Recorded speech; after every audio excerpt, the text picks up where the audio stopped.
बिस्मिल्लाहिर्रहमानिर्रहीम, अस्सलाम वालेकुम नाज़रीन। आप यूट्यूब चैनल देख रहे हैं। मैं इमरान खान हूँ। बड़ी खबर ये है कि इमरान खान साहब की कुछ उनके सियासी लोगों से और उनकी बहनों से उनकी मुलाकात हो गई है और ये मुलाकात लंबे अरसे के बाद करवाई गई है।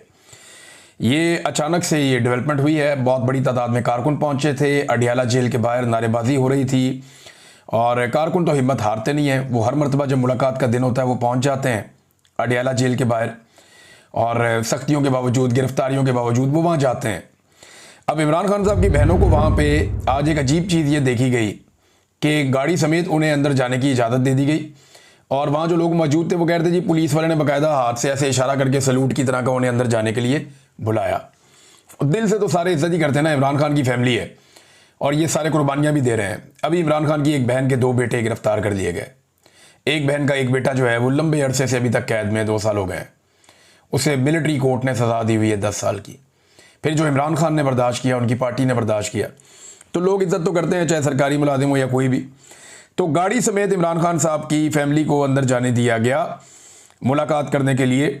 कुछ किताबें भी इमरान खान साहब को पहुंच गई हैं। ये किताबें आप देख सकते हैं अपनी स्क्रीन पे। ये द ब्लैक जैकोबिन्स और रीओपनिंग मुस्लिम माइंड्स और लॉस्ट इस्लामिक हिस्ट्री एक किताब ये है। डिफरेंट जो राइटर्स हैं उन्होंने ये किताबें लिखी हुई हैं। फ़लस्तीन के ऊपर एक किताब है, सलाउद्दीन अयूबी पे एक किताब है और एक जो है वो खिलाफत के ऊपर एक किताब है, the history of an idea. तो ये डिफरेंट 6 किताबें अभी इमरान खान साहब को पहुंचाई गई हैं। अब जितनी किताबें इमरान खान साहब ने पढ़ ली हैं ना, शहबाज शरीफ की शायद सारी काबीना ने नहीं पढ़ी होंगी, बल्कि इस वक्त जो सारे के सारे कोर कमांडर हैं उनको इकट्ठा कर लें, उन्होंने मिलकर इतनी किताबें नहीं पढ़ी होंगी जितनी इमरान खान साहब ने किताबें पढ़ ली हैं। वो एक पढ़े लिखे आदमी है, उनके पास बहुत ज़्यादा नॉलेज है चीज़ों का और एक लीडर जो है वो उसका विजन ज़्यादा होता है हम लोगों से। तो इमरान खान जो है वो डिफरेंट आदमी है और उन्होंने अपना वो टाइम जो जेल के अंदर लोग ज़ाया कर देते हैं माफ़ीनामे लिखने में, इमरान खान साहब ने वो टाइम किताबें पढ़ने में लगाया और उन्होंने दीनी तालीम और दीगर चीज़ें हासिल करने में लगाया। तो ये वक्त भी इमरान खान ने ज़ाया नहीं किया। बहरहाल कुछ लोग तावीलें दे रहे हैं कि जनाब ये कोई हवा बदल रही है, कोई मौसम बदल रहा है, तो ऐसा मुझे नहीं लगता। उसकी वजह यह है कि कल ही पाकिस्तान तहरीक इंसाफ के लोगों को सजाएं हुई हैं, अभी 1-2 दिन में और सजाएं हो जाएंगी। इमरान खान के बेटों को वीज़े अभी तक नहीं मिल रहे। अलीमा खान के बेटे जो हैं वो गिरफ्तार हो गए हैं हाल ही में। लगातार सजाएं हो रही हैं, नाअहलियाँ हो रही हैं, छापे मारे जा रहे हैं। हालांकि असद कैसर और तर्जुमान जो है इमरान खान साहब के नियाजुल्लाह नियाजी, इन जैसे जो लोग हैं उनके घरों पर भी छापे मारे जा रहे हैं। ज़िमनी इलेक्शन में प्री पोल रिगिंग इस वक्त जारी है और खैबर पख्तूनख्वा में ऑपरेशन भी हो रहा है, ड्रोन हमले भी हो रहे हैं, सारी चीज़ें हो रही हैं। तो कोई भी अगर कोई नई तावील निकालेगा कि जनाब सिस्टम को इमरान खान को गुंजाइश दे रहा, तो ऐसा नहीं है। लगता है कि एस्टेब्लिशमेंट हुकूमत से अपना कोई बहुत ज़रूरी काम निकलवाना चाहती है या कोई बैरूनी और अंदरूनी दबाव आया हुआ है।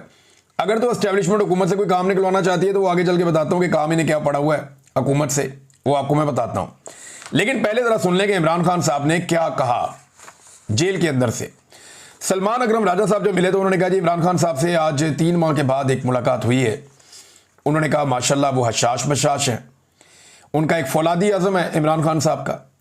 ताहम बुशरा बीबी को पहुंचाई गई तकलीफ़ के हवाले से इमरान खान साहब इंतहाई इस्तराब में थे, मुस्तरब थे, परेशान थे। बुशरा बीबी ने बताया कि उनकी कोठरी में बारिश का पानी रसने की वजह से उन्हें करंट लगा है और यानी हबस जो है वो बहुत शदीद है। और साथ ही उन्होंने ये बताया सलमान अकरम राजा साहब ने कि मैंने अपना इस्तीफ़ा इमरान खान साहब को पेश किया तो इमरान खान साहब ने मेरा इस्तीफ़ा मंजूर नहीं किया। साथ ही एक चीज़ और है कि महमूद खान अचकज़ई साहब ही अपोजिशन लीडर होंगे, इमरान खान साहब ने यह भी तय कर लिया। अब ज़िमनी इलेक्शन के हवाले से इमरान खान साहब की फैमिली ने कुछ चीज़ें बताई। अब इमरान खान की फैमिली ने जो कुछ बताया अभी तफसीलात सारी की सारी इमरान खान साहब के ट्विटर से एक तफसीली पोस्ट आएगी, उसमें आपको मिल जाएंगी। वो मैं नेक्स्ट व्लॉग में आपको बताऊँगा कि इमरान खान ने क्या क्या कहा।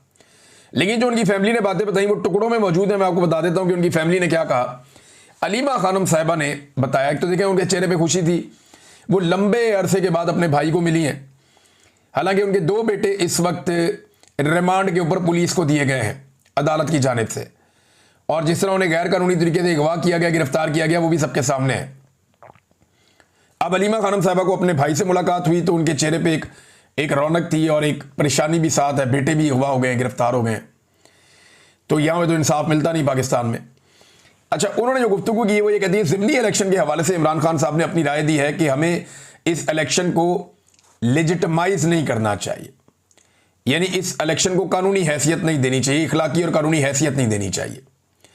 अब इमरान खान ने हुक्म दिया है कि आज शाम को सियासी कमेटी बैठ के मेरी राय को सामने रखें और फिर किसी नतीजे पे पहुंचें, और अगर वो किसी नतीजे पे पहुंचे और कोई उनके पास तजावीज़ हैं तो वो लेकर कल मेरे पास आएँ, फिर हम फैसला करेंगे कि इलेक्शन लड़ना है या नहीं लड़ना। ये अलीमा खानम साहिबा ने कहा इलेक्शन ज़िमनी लड़ने के हवाले से। वो ये कहते हैं कि इमरान खान साहब की दूसरी बहन भी बता रही थी कि भी एक इलेक्शन पहले हो गया, पाकिस्तान तहरीक इंसाफ कामयाब हो गई, अब जिस तरह नाअहल किया जा रहा है हम तो इस पूरे सिस्टम को अप्रूवल दे देंगे अपनी, हम इस पूरे सिस्टम के सामने सर झुका लेंगे। अगर हम ये मान लेंगे ठीक है इलेक्शन दोबारा करवा रहे हैं, हम दोबारा बंदा खड़ा कर देंगे, तो ये तो इस हुकूमत को इनकी बात को जवाब देने के मुतरादिफ है। लिहाजा ये इलेक्शन नहीं लड़ना चाहिए। इमरान खान साहब की ये राय है। पार्टी के लोग कहते हैं जी कोई भी पॉलिटिकल एक्टिविटी आए उसके अंदर हिस्सा इसलिए लेना चाहिए कि जो अवाम है वो पाकिस्तान तहरीक इंसाफ के साथ जुड़ी रहती है और वो अपने मौक़िफ़ के साथ उन्हें बार बार मौका मिलता है बाहर निकल के अपनी एक्टिविटी करने का, तो ये एक पॉलिटिकल एक्टिविटी के तौर पे इसे ले लें। लेकिन मैं ये जानता हूँ और इमरान खान भी शायद जानते हैं कि ये सारी सीटें PMLN जीत जाएगी। वजह यह है कि मिलिट्री एस्टेब्लिशमेंट और इलेक्शन कमीशन उन्हें सपोर्ट करेगा, वोटों की गिनती जो है उन्होंने ही करनी है। अगर एक के मुकाबले में 100 वोट भी बढ़ेंगे ना पाकिस्तान तहरीक इंसाफ को, फिर भी पाकिस्तान तहरीक इंसाफ हार जाएगी। ये पढ़ी लिखी बात है। और कल ये बात ख्वाजा आसिफ ने भी की है कि भाई सियासत करनी है तो माफ़ी मांगो, नहीं तो सियासत कोई नहीं है। इससे पहले यही बात जो अंसार अब्बासी साहब ने की है, यही बात जो है वो फवाद चौधरी साहब भी कहते हैं रास्ता निकालो, यही बात जो है वो शेर अफजल मरवत साहब भी कहते हैं, यही बात जो है सुहेल वड़ाइच साहब भी कहते हैं। तो ये सारे लोग यही बात करते हैं।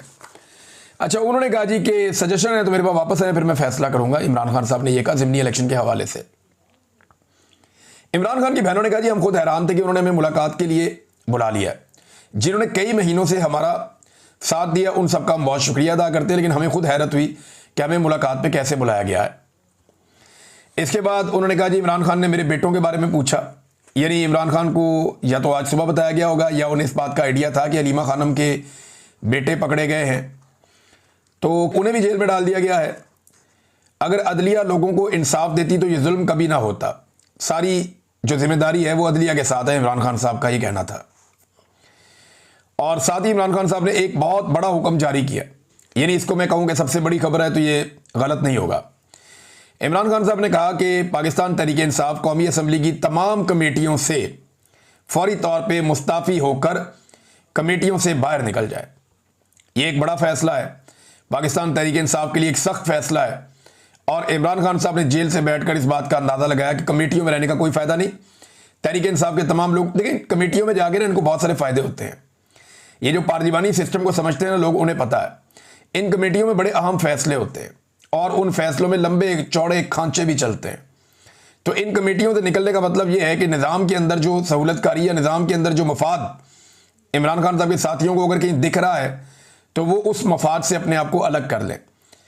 फिर इमरान खान साहब ने ऑपरेशन की भी मुखालफत की है और यानी ऑपरेशन के बारे में इमरान खान साहब ने कहा वज़ीरिस्तान में जो ऑपरेशन हो रहा है ये ज़्यादती है, ये नहीं होना चाहिए और इससे दहशतगर्दी बढ़ती है, मासूम लोगों का कत्ल हो रहा है। और साथ ही इमरान खान साहब ने कहा कि जैसे अफ़गानों को पाकिस्तान से निकाला गया है, मैं इस पर बहुत शर्मिंदा हूँ जिस तरीके से उन्हें निकाला गया। फिर इमरान खान साहब ने कहा कि जो कुछ मोहसिन नकवी क्रिकेट के साथ कर रहा है वही आसिम मुनीर पाकिस्तान के साथ कर रहा है, ये भी अलीमा खान साहब ने बताया। अब देखिए क्रिकेट तो पूरी तरह तबाह हो गई, पाकिस्तान आखिरी नंबर पे चला गया, पाकिस्तान की मईशत भी पूरी तरह तबाह हो गई, पाकिस्तान में अमन व अमान भी तबाह हो गया, पाकिस्तान में जो है वो इक़्तिदार जो सियासी थी वो भी तबाह हो गई, पाकिस्तान में जमहूरियत और इंसानी हकूक़ भी तबाह हो गए, बेशुमार चीज़ें। तो इतना डिटेल में तो नहीं, लेकिन इमरान खान साहब ने कहा कि सादा उन्होंने ये किया कि जो कुछ मोहसिन नकवी पाकिस्तान की क्रिकेट के साथ कर रहा है वही आसिम मुनीर पाकिस्तान के साथ कर रहा है। ये भी अलीमा खान साहब ने पैगाम दिया। और जजेस के हवाले से इमरान खान साहब ने कहा कि अगर जजेस का ज़मीर होता तो पाकिस्तान में जुल्म ना होता, अगर इन्हें पता होता कि अल्लाह को जवाब देना है तो ये फस्तायत ना होती। इमरान खान साहब की सेहत के बारे में उनकी बहनों ने कहा जी उनकी सेहत ठीक है, बस एक आंख में उनके कोई मसला नज़र आ रहा था कि वो सुर्ख हो रही थी, तो चेकअप के लिए अदालत में हम दरख्वास्त दायर करेंगे कि इमरान खान साहब का चेकअप किया जाए। ये है नाजरीन बात। और इसमें एक और खबर भी है साथ में। अब शाहिद खट्टक साहब मौजूद थे तो उन्होंने सहाफियों ने उनसे पूछा शाहिद खट्टक साहब से, वैसे उनकी भी मुलाकात होनी चाहिए इमरान खान साहब से, बड़े लंबे अरसे से वो कोशिश कर रहे हैं कि उनकी इमरान खान साहब से मुलाकात हो, करवाई नहीं जा रही। शाहिद खट्टक साहब ने बताया, क्योंकि उन्होंने स्टेटमेंट दिया हुआ था शेर अफजल मरवत के खिलाफ, तो सहाफियों ने उनसे फिर सवाल कर दिया। उन्होंने कहा जी मुझे तो उसने ऑडियो मैसेज किया है शेर अफजल मरवत ने, वार्निंग वाला कि मैं आपसे लड़ना नहीं चाहता। तो उसने कहा जी मैं भी शेर अफजल से लड़ना नहीं चाहता, मगर इमरान खान और उसकी फैमिली के खिलाफ बोलने वालों को मुंह तोड़ जवाब जरूर मिलेगा। अगर वो इमरान खान का पैगाम लाए तो ये इनसे बर्दाश्त क्यों नहीं होता। वो अंदर जाती हैं, सिर्फ इमरान खान का पैगाम लाती हैं, उनका सियासत से कोई ताल्लुक नहीं है, तो ये बर्दाश्त क्यों नहीं कर सकते इस बात को। तो जो भी इमरान खान की फैमिली के ऊपर हमला करेगा उसे मुंह तोड़ जवाब मिलेगा, ये शाहिद खट्टक ने कहा। और ये पैगाम एक्चुअली जो है वो शेर अफजल मरवत के बारे में है, और उन्होंने ये बताया भी कि शेर अफजल मरवत ने उनसे रब्ता किया था। अब आ जाए नाजरीन वो मामला जिसपे एस्टेब्लिशमेंट को हुकूमत से काम पड़ गया है, और वो जो एस्टेब्लिशमेंट को हुकूमत से काम पड़ गया है वो काम क्या है, ज़रा पहले आप ये देखें जो खबरें छपवाई गई हैं या जो खबरें चलवाई गई हैं। इसमें दुनिया न्यूज़ के ऊपर ये खबर चलवाई गई और पेपर के अंदर भी ये खबर छपवाई गई। कहा तो गया कि ये हुकूमती ज़राए से हैं, लेकिन अब ये जो हुकूमती ज़राए हैं वो आप सब अच्छी तरह जानते हैं कि ये कौन से हुकूमती ज़राए हैं जो इस तरह की खबरें देते हैं। रोज़नामा दुनिया ने भी ये खबर दी है, फिर ये चलाई भी गई है दुनिया पे। अब वो ये कहते हैं हुकूमती ज़राए के हवाले से उन्होंने वज़ाहती एक रिपोर्ट जारी की है कि एक अहम नुक्ता है कि ये जो अपॉइंटमेंट हुई है आर्मी चीफ की आज से 2.5 साल पौने 3 साल पहले, अब ये जो कानून साजी की गई कि जो सर्विसेज चीफ्स हैं, जिनके अंदर एयरफोर्स का चीफ, जिसके अंदर बहरिया का चीफ, जिसके अंदर आर्मी चीफ, इनकी मुद्दत मुलाजमत को 2024 में बढ़ा के कर दिया गया था। कितना? 3 से 5 साल, 2 साल मजीद बढ़ा दिया गया था कि अब ये 5 साल तक नौकरी करेंगे।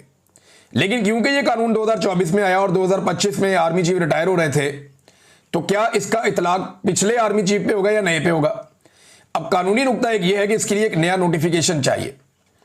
वो जो नया नोटिफिकेशन चाहिए उसके बगैर ये हो नहीं सकता। अब मे बी ये दबाव नए नोटिफिकेशन के लिए हो, लेकिन सेम टाइम में ये खबरें भी चलवाई जा रही हैं कि जनाब किसी नोटिफिकेशन की जरूरत नहीं है। ये खबरें हुकूमत को भी नहीं चला रही, मेरे ख्याल में ये खबरें मिलिट्री एस्टेब्लिशमेंट की मर्जी के बगैर चलती भी नहीं है। ये लोग बड़े हसास होते हैं। मैंने एक दफा सीनियरिटी लिस्ट दे दी थी कि कौन कौन सा जर्नल आने वाला चीफ हो सकता है, तो मुझे